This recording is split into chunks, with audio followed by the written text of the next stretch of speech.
Hey guys, the Black Critic Guy. I apologize for the lack of anime reviews in the past few weeks. Don't think I don't read your comments. I've just been very busy. Life has been catching up to me. I'm trying to balance school, nightcasts, other projects, as well as my reviews, and it's kind of hard to juggle them all together.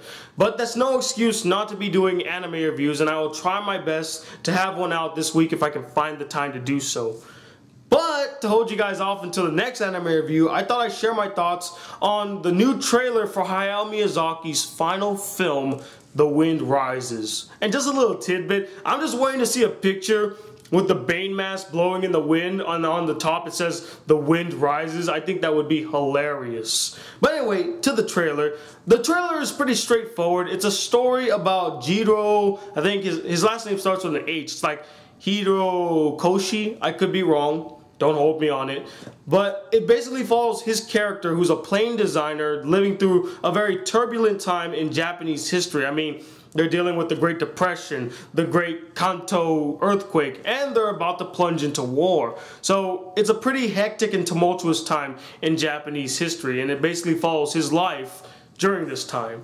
Now, one thing that I found very interesting about this movie as a whole is that this is actually probably the first time ever that a Hayao Miyazaki film does not have a mystical or fantasy element to it. I mean, all of his other films before this movie has had either some type of fantasy element or mystical element, some type of grand out of this world element. This one is kind of tamed. It's a more realistic depiction of a terrible time in Japan. And I think that helps the film, because if he kind of added some mystical elements during a terrible time in Japanese history, it seems like he's not taking the film seriously.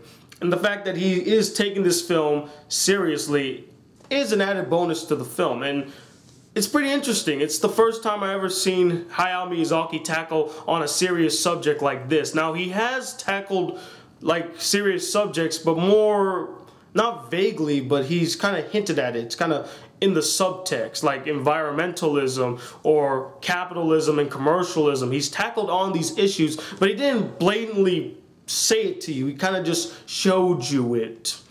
In this one, it's a straight up representation of a tumultuous time in Japan. And you know, I don't really have a grasp on what the story is going to be about. I know I heard it's going to be about his life, which is basically a fictionalized telling of his personal life, which is fine. I mean, I'm not going to complain because I know all about Jiro, of course, but it just hurts that this is Hayao Miyazaki's final film, and as a pioneer of 2D animation, the animation is solid once again. I mean, it has all the elements that you would see in a Hayao Miyazaki film minus the whole mystical element. And I'm kind of glad that they brought in the whole flying element as well, because Hayao Miyazaki always had this, not a fetish, but a love for flight. I mean, most of his films had some sort of character or machine flying in the distance, or flying is the main, like, focus. Hell, some of my favorite flight scenes are from Spirited Away, when you see the dragon flying through the sky, or My Neighbor Totoro when they're just soaring in the air. It just looks amazing. And so I hope to see a return to form for like flight in a Hayao Miyazaki film. But overall, I think it looks promising. It looks really good. I've been reading some like reviews and stuff. Some people are very polarized by the film, I would say, especially in Japan, because a lot of people are like, why are you making a film about a very terrible time in Japan? That's not what we want to see. And I'm glad that he's taking this risk. I mean, he wants to tell a story like this, and he wants it to be something that he puts all of his heart in. So I'm actually glad to see he's taking that risk, even though people are kind of against him on it. Also, what's surprising to me is that the main character, Jiro, is voiced by none other than Hideaki Anno. And if you didn't understand what I said, Hideaki Anno, the creator of Neon Genesis Evangelion and the Evangelion reboot, is the main character for this movie. I'm not even kidding. Just look at this picture. This is an IMDb picture right there. His name, Hideaki Anno, as the main character Jiro. That That's crazy. I didn't see that one coming. But I'd be lying if I said I didn't find that the least bit interesting to see these two iconic and influential anime legends working together on the same film. I mean, that in itself is just mind-boggling to me.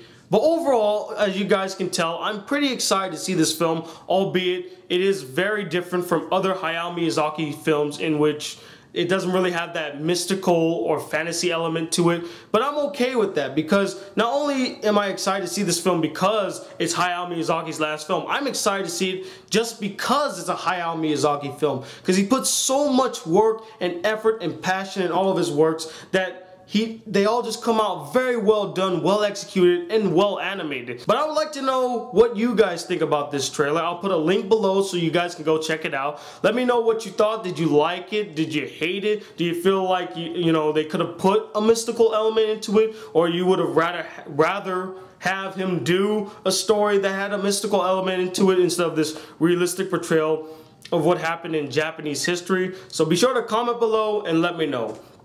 And if you're wondering if I wore this Mew shirt on purpose, I did. Just to remind you guys that you have 9 more days until the end of the fan art contest. So be sure to, be catching up on your artwork. Submit them to my email, tonycarbon213@gmail.com, if you have not done so already.